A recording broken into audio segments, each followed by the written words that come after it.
What's up, folks, and welcome back to Blue Jays Today. With only a couple more weeks to go until the offseason, it's time to take a look at 5 Toronto Blue Jays players whose tenure with the team could be coming to an end very soon. These are 5 guys who, for various reasons, I don't see coming back to the team next year, or who at the very least have some serious question marks about returning. Stick around till the end because the last player on this list will definitely cause a bit of debate. Alright, folks, let's get into it. So the first guy that I want to talk about here is Schneider. Schneider, when he first came up to the show, was an absolute phenom. Like, that first month in August last year, he was just crazy. You know, anything that you threw to this guy, he was hitting it. He was hitting it with power. He was hitting with authority. And he finished last year with an OPS over 1. The hype about Schneider walking into this season was 100% real. And Blue Jays fans were thinking, like, we might have another breakout on our hands, but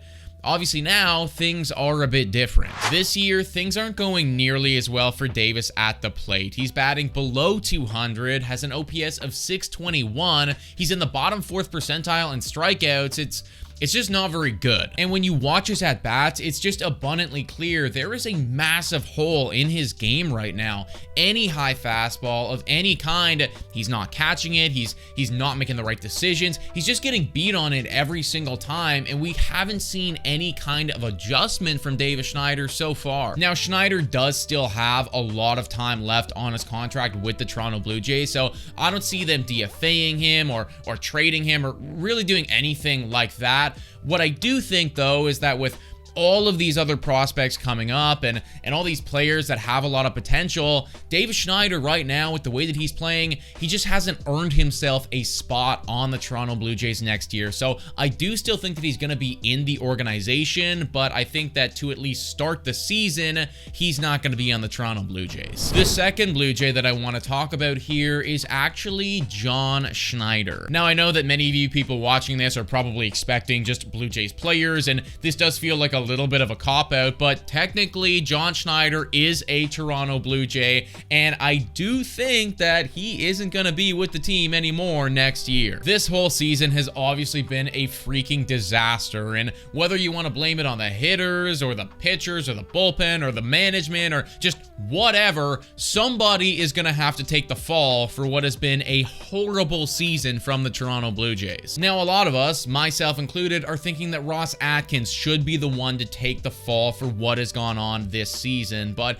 it's just looking increasingly clear that he's going to be holding on to his job, whereas the same thing probably can't be said for Schneider. This is John's 3rd year being the manager for the Toronto Blue Jays, and it feels like under his leadership, we've just watched this team get worse. Now, I do want to be very clear in saying that I don't think everything should be put on Schneider. I think that what's gone on this season is a lot of people's fault, right? It is Ross Atkins, and it is the hitters, and it is the pitchers, and it is also Schneider as well, but if Ross Atkins isn't going to be the one to take the hit for what's happened this year, then I think that Schneider might. The third Blue Jay I want to discuss here is Zack Pop. Now, Zack Pop actually has several more years on his contract with the Toronto Blue Jays, but in complete transparency, folks, I actually don't think that it matters because Zack Pop is pretty bad. Pop this year has thrown 45 innings with the Jays to the tune of a 5.8 ERA, which puts him at an honestly impressive -1.3 WAR. And the only reason that Zack Pop is even seeing the field right now is just because the Blue Jays don't have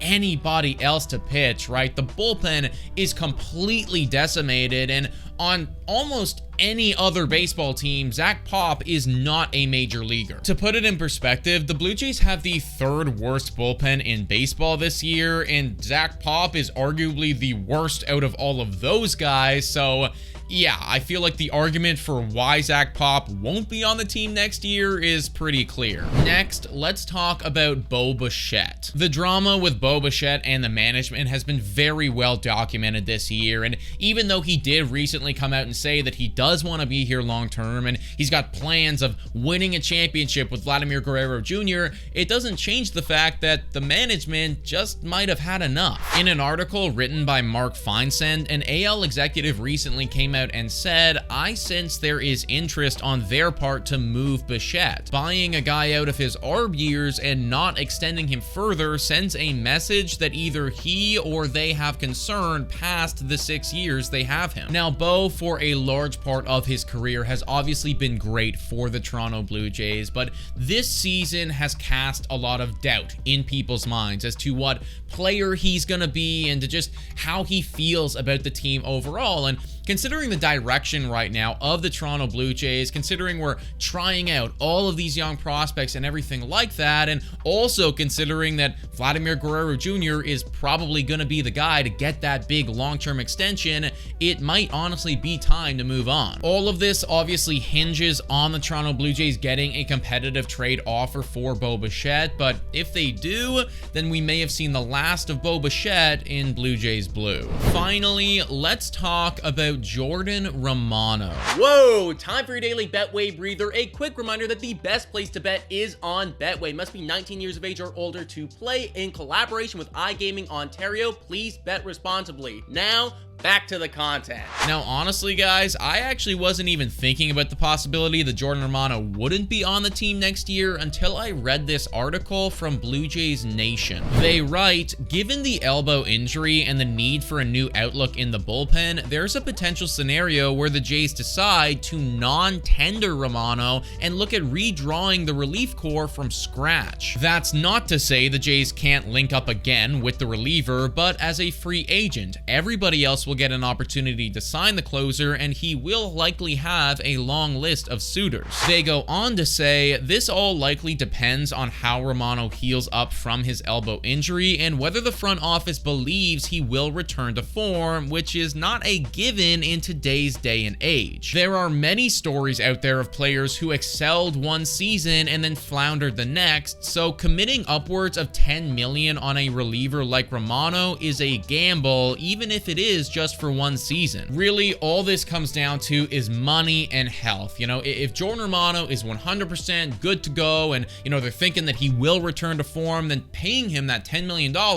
is a no-brainer. But if they're looking at him and they're going, like, we're not really trusting that elbow right now. We got a sneaky suspicion that he could get re-injured. You know, we're a month in and he's hurt again. Then, yeah, you might not want to shell out $10 million to somebody who could just get re-injured just as quickly. This one, like I said off the top, is really debatable. I truly could see it going either way, but if he isn't progressing the way that he should, then we may have seen the last of Jordan Romano. But folks, let me know what you think about all this in the comments down below. Thank you so much for watching, and as always, go Jays go.